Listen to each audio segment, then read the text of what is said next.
During times of recession, normal approaches to business development and networking simply won't work. There's too few opportunities and too many people chasing them, so I'm going to introduce you to a process that I've used that has worked for me over several recessions, and it's called SWARM. It stands for Smart Work and Referral Marketing. Before I go into the background and the process of SWARM, I'd like to share a few recent stories that tells me that we're getting into that panic phase of sales. The principal from one architectural firm called me. He was telling me that he was out, quote, beating the bushes for new sales. And what it sounded like is he was going to anybody he could, just tapping them to find out, what do you know? How can we get involved? In times when there's fewer opportunities and more people competing for them, it's even more important that your efforts are strategic, not simply shotgun. You won't get the results you need. You'll waste a lot of time. And then the opportunities you might find, you'll not be well qualified to go after them. A senior business development person for a dealership called me last week and asked me about schools. And she said they wanted to go after school projects because their city had passed several bonds to fund new schools. When I asked her what background they had in selling to K-12, she said they really didn't have any background, but because of the bond money, they felt it was a good opportunity to go after. And then she asked, do they use workplace strategists for schools? That was clue number one. They had no clue about how to sell to schools. First of all, they don't use workplace strategists. Now, they do use professional development consultants who help connect the classroom environment with the teaching methodology called pedagogy. Now, unless you know the fundamentals, you're not going to get beyond the procurement agents to the decision makers who you really need to be talking to about the strategy of learning and the goals of that school and how to tie environment with the learning models and the technology. It's not a simple process. Her final comment was, well, we know you wrote a couple books about education. We thought you may be able to help us in this area. I simply said the best help I can provide is to steer you towards an area that you actually know something about. During a recession, typical networking simply does not work. You have to be even more strategic. You have to get in earlier. You have to get in higher. You have to have referrals. You have to have a door into these opportunities because they're being chased by too many people, and you simply can't beat those odds. Let me give you a little background on how I developed SWARM. Now, during the 1979 recession, I was just entering the business market, so it really didn't affect me. I had a stable job opportunity. But the next one that came along, I was the sales manager for an office furniture distributor. We were just coming off our best year. And then in Texas in 1985, we got hit with a triple whammy. That triple whammy was the savings and loan collapse, the grain embargo, and the devaluation of the peso. All three of them hit. Within just a few months, our full pipeline disappeared on us. So this was the birth of SWARM. I didn't have a name for it, but the fundamental principles were established during this recession. The basic principle was taking a small, dedicated group of colleagues in the same supply chain of the architecture, design, and construction industry, banding together, making a commitment to openly share our prospects and our best clients. Technology was the enabler for us. Two friends in my church, Pat Sullivan and Mike Muni, created a company called ACT Software. It was the very first CRM or customer relationship management software invented, created the whole new category. Now, the most advanced computer at that time, believe it or not, was a compact computer with dual floppy disks, and those disks held 512K of memory. I offered to take all of the information, the prospects, the clients, put them into a common database, keep it secure, and then we would use that to share on a monthly basis to help one another get inside information, get in earlier, and then track these opportunities as they go through the sales cycle. Putting all of this information together into one central sales database that we were able to sort by the sales stage, who owned it, by the client, gave us an advantage over everybody else. And so that became what's called the smart work phase. As we built our process and developed implicit trust for one another, that became the basis for referrals. We referred each other, or we introduced each other into our best accounts. And over time, I discovered a name for this process. It's called third person credibility. In other words, Joe can refer me into account, and I can walk in with the credibility that he has because of his relationship, versus my just going in cold or with a generic referral from somebody. With those basic principles in place, with the process and the tool and the trust that we built, this grew in size and sophistication.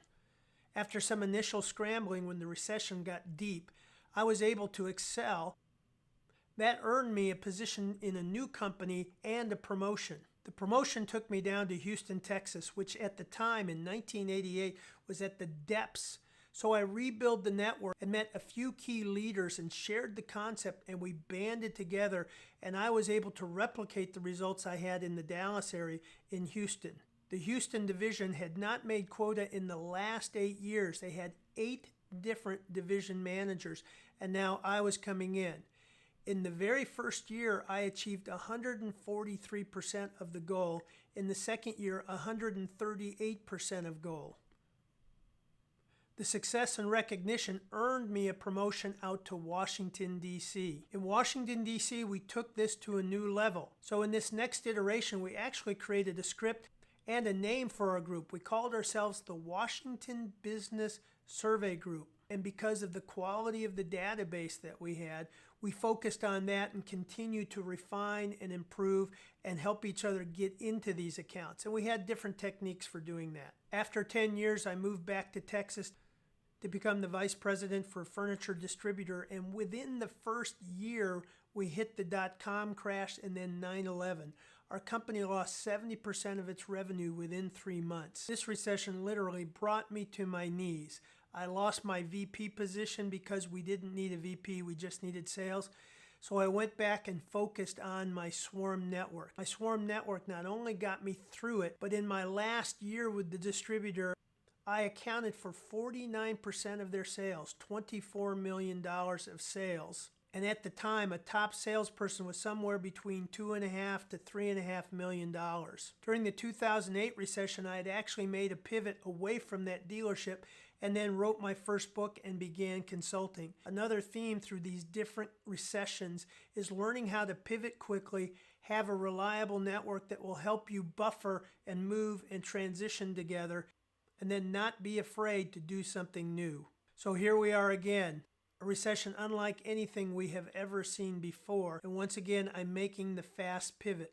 As you can see now, I'm recording my content, where in the past I gave live workshops, live consulting.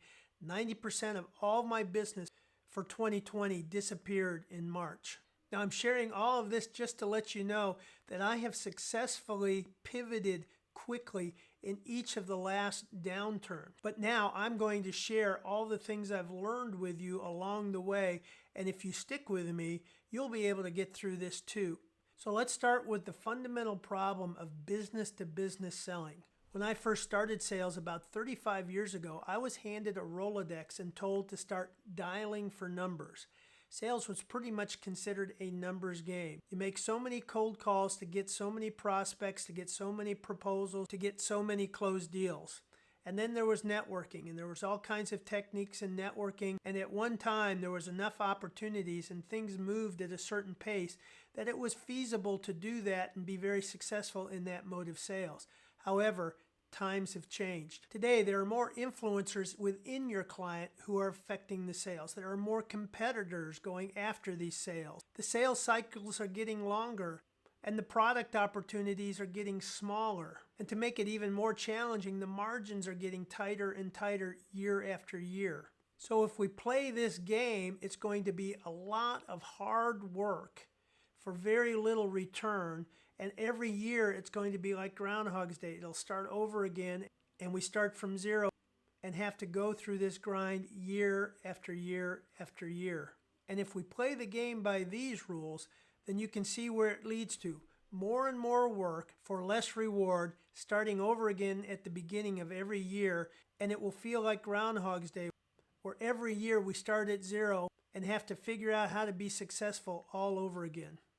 In contrast, when I moved to Washington, D.C. in 1990, I put in a swarm network. So the first year I exceeded my goal, but in the second year I exceeded it by 214%, which allowed me to take time during the day to go over to the local high school and help coach the tennis team. So this is the classic sales funnel the way I was taught when I entered into sales. So you start out with suspects, cold calls, lists, whatever it is. And if you start out with 100 suspects, you were successful if you got 20 to go forward to become what's called a prospect. And we all remember a prospect is a real opportunity that you now need to go in and qualify and find out who the decision maker is, what's the budget, what are the real needs, and go through that whole process. And during this phase, you were likely trained in either spin selling or conceptual selling, and use those techniques to really probe and have open-ended questions and then present your features and benefits and overcome the objections. And if you made it through that part, then you could get into the proposal or the probable phase.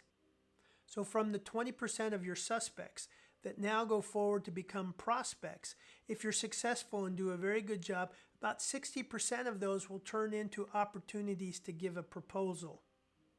And if you win 1 out of 3 proposals, that used to be considered very successful. So if you look at the numbers going through this pipeline, you end up with about 4% at the end of the day from what you started with at the very beginning. So the strategy was either to increase the numbers in the top of the pipeline or improve the quality of the opportunities that you have. And what Swarm does is it gives you both. It provides you with more qualified opportunities, taking you out of that suspect phase completely, putting you into the prospect phase. So you increase both your odds and the numbers. And that is why I was able to exceed my quotas every single year by using this process to generate my opportunities. I used to describe the difference between fishing with a net or fishing with a hook. I was able to be much more selective, or what I used to say, cherry pick the opportunities, because I had a list of well-qualified opportunities in front of me, and I had relationships of people who could get me into those opportunities. So I had the best of both worlds doing it this way. And we seldom ask if our selling process really aligns with the buyer's decision process. So let's look at the buyer's decision process. They begin with a need, and that may be an increased headcount, a new division, and that's all internal. None of that's external information. And they work through the different budget scenarios, and then they come up with an internal plan. Once they have that plan, then they go to their traditional current suppliers to get feedback and input. And then based on the size or the complexity or how unhappy or happy they are with their current suppliers, they will then go to the market, which means they're going to bid it. Now, having been on the buyer side or the owner side, oftentimes we started out with a preference for our current suppliers, but we had to, quote, keep them honest. After several months of making the internal decisions and having in mind a certain short list already, then it goes to the marketplace. That's after the yellow, quote, needs definition. And then we go through the spin selling or the conceptual selling, building rapport, then assessing needs, then trying to position our product and try to convince people that our product is the best product on the planet, even though from the buyer's mindset, they're all pretty much the same. Then we do trial closes to overcome objections. Then we go into either a negotiation or a bid phase, and then there's the award. We try to compress all those steps, and every salesperson has this naive understanding that they've got an equal shot at this. And having been on the sales side and been very successful in sales, I always walked in looking for that unique angle or way to flip the odds, because I knew I was up against an incumbent, or I was up against time, or I was up against the blur of multiple competitors in the same game. However, once my Swarm network was in place and I was cherry picking those great opportunities, I seldom played this game anymore. And when I did get into those very large open market competitive situations, I typically had a leg up because one of the individuals in my Swarm network who had a strong relationship with that client gave me a strong referral and therefore a big advantage. Another area we typically get wrong in terms of our selling focus and time is that we put a lot of our effort and emphasis in trying to prove that our product is better than others. And then at the end, when the bid pricing is due, we spend as much time as we can trying to figure out all the ways we can shave cost out of the project to get as low as we can. We cut into our margins until it hurts, and we hope there's a way to make it up if we do win. But according to a Baylor study, 65% of the client's decision is already made up on that very initial rapport base, the chemistry. There's several factors to go into that intangible credibility factor, but that's the foundation, that trust, that reliability, that confidence, that professionalism, and having established a relationship before there's a market need at all. Having that relationship was gold. Now you still have to perform throughout the presentation of the product and the features and benefits and the proposal. All of that still has to be in place. If you had that relationship at the very beginning, you get the benefit of the doubt throughout the whole process. And if you don't have that relationship, then anything that goes wrong through the rest of that process is counted against you and may be grounds for elimination. So I recommend you study this pyramid and study it closely.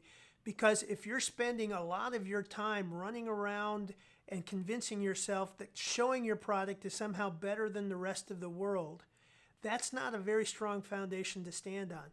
And if you're spending a lot of time at the end trying to get that price down as low as possible, then consider this graph, because the real strategy should be getting in earlier and getting in at a higher level so you can build that rapport and really understand the problems or the needs that this client has from a strategic level.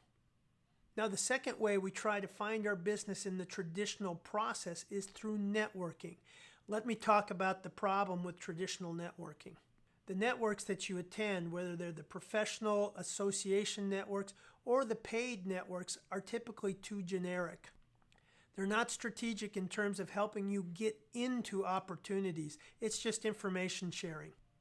They lack structure, they lack discipline, they lack accountability. There's no real commitment from month to month in terms of the quality of the information people bring in or whether they attend or not. And none of these are exclusive. In other words, you can be part of multiple networks and share the same information with many people. Swarm is the absolute opposite to this. So let's take a brief look at where leads and opportunities come from. Well, first of all, there's the feet on the street and there's the cold calling, which we've already talked about. Then there are the warm calls where somebody will introduce you to a relationship. Then there are the open industry lead exchanges where you go and socialize, network, and share business cards and get a little bit of information. Then there are the networks you go to once a month. They're typically at breakfast time. They include a half a dozen to 8 people, and people loosely share information back and forth, and you may pick up 1 or 2 really good pieces of information, but really not that much. The managers and the leaders of the organization may do what we call power networking at their club or on the golf course. That gets to a better quality. Most salespeople are not included in those exchanges. If you've been in the industry for a long time, you've got some, quote, inside sources, and that inside information is very valuable. It's typically after years and years of being in the same market, in the same industry. The gold standard are referrals. A lot of times those come from very happy clients that refer you into others. You may have 1 or 2 great relationships where you've built the kind of rapport and trust where they will refer you in. But again, none of this is very structured or strategic. So now let's take a look at how Swarm is set up and why it is so different from the traditional process of networking and sales development. From the very beginning, Swarm is a strategic approach to business development and networking, and that begins with the people that you choose to be in this network. It starts with choosing people who are experienced hunters, who are hungry for sales, and who can be deeply trusted. They also have to be accountable and show up every month and produce every month with quality opportunities. And finally, they have to have a pay-it-forward attitude. If people come looking for what's in it for them and they're not looking at what they can do for others, that simply won't work, and they get weeded out within the first couple months. Swarm is also strategic because it's looking how do we get further left or earlier in that buyer decision cycle. And the only way we can do that is by two things.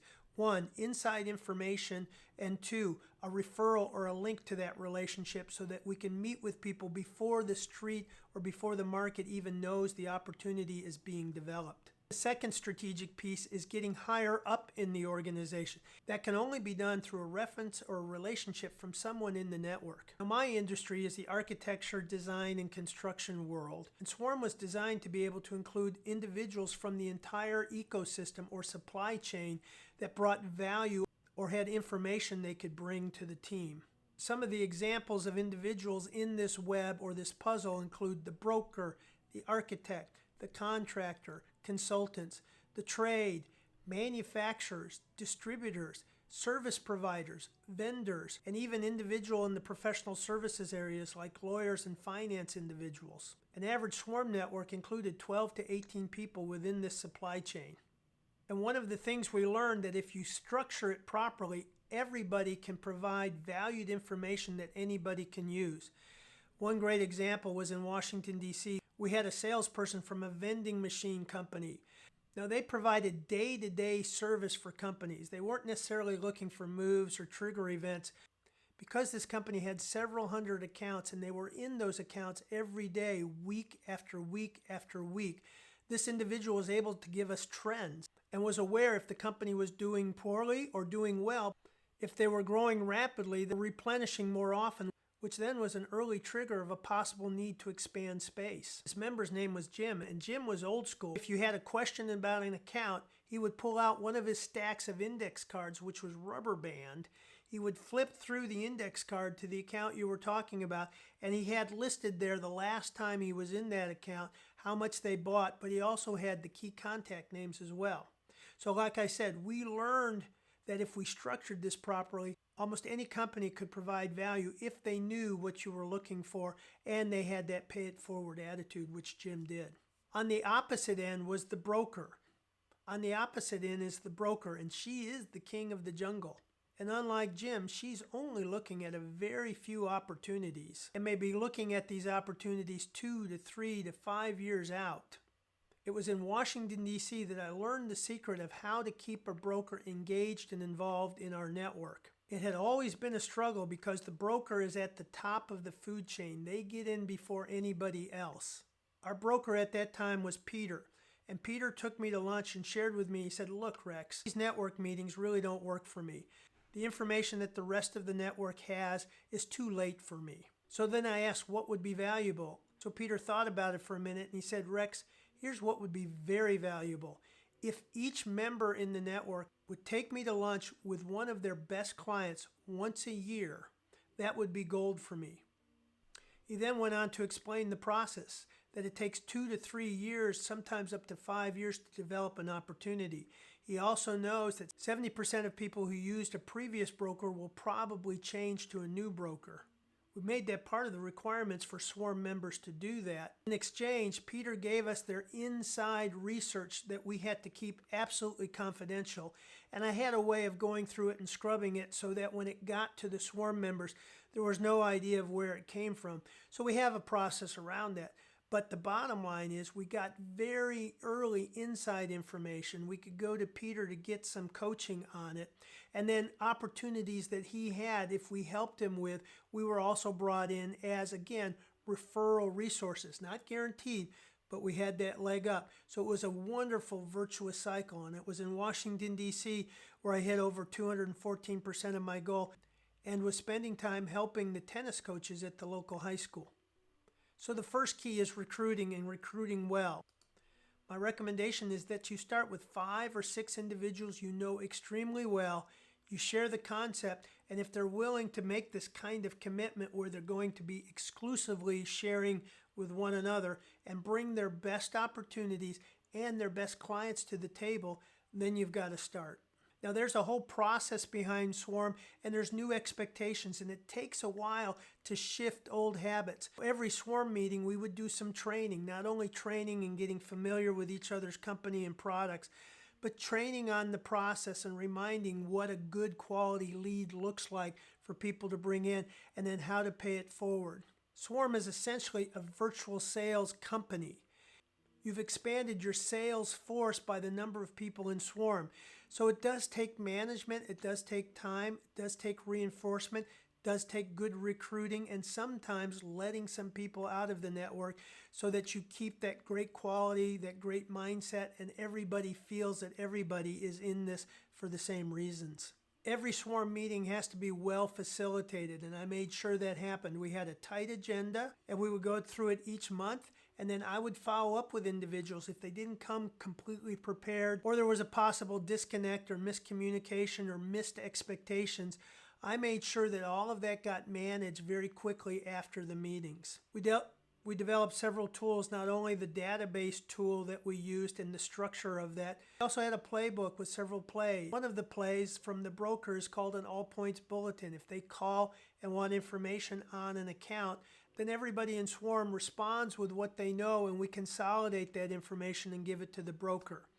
Another tool can be Basecamp. I've used that a lot in terms of a site where we're all on and we can share information back and forth. And the holy grail is the data. The database gets better month after month after month, and it makes it easy for anybody to go in and look at the cycle of the opportunities and cherry pick whatever is best for them.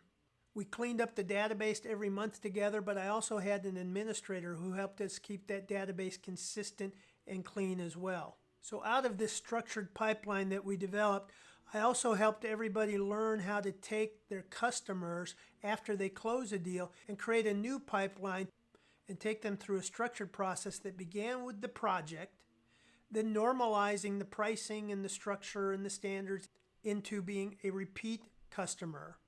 And then from there, doing cross-purchasing into other products and services, becoming a client. And then finally, moving into what I called the advocate, somebody who is willing to refer you, use their facility for us to take clients in, or buy anything that we had. And I had some clients that would go to us even if we didn't supply the product because they wanted our recommendation on who could help them with a particular problem. If people come, Now, I developed this after I was vice president for distribution for a Fortune 500 company, and I went into distributor after distributor and asked to look at their customer base and asked them what was their process of taking them from beyond customer into those higher levels of commitment and intimacy. And I can probably walk into your organization and get the same answer I got from them, which is they didn't have a process. So this is a bonus I'm leaving you to take your current clients and stratify them into these different categories and then develop strategy for moving them deeper and deeper into loyalty and commitment to you. I hope by now with its introduction to Swarm that you see it is truly a unique platform for networking and business development. I have actually used this model through all my business endeavors. In the books that I write, and the Mindshift process of innovation is essentially a different way of applying this barn-raising model of doing smart work together with individuals that have a common interest in a common goal. And during these challenging times of recession, we need to be focusing on fewer, more quality relationships where we have common survival interests. And take a structure and a framework like this and use it to leverage all of our time so we can do smart work by being efficient and bringing all of our information together. And we can use those trusted relationships and familiarity to refer one another into our accounts and to other decision makers that we run into where we think, they could use so-and-so for this. For those of you who have worked with me, you know that it's natural and instinctive for me to think about, okay, who can I bring into your sphere to help you? Or how can I leverage what you do with somebody else? It's just natural.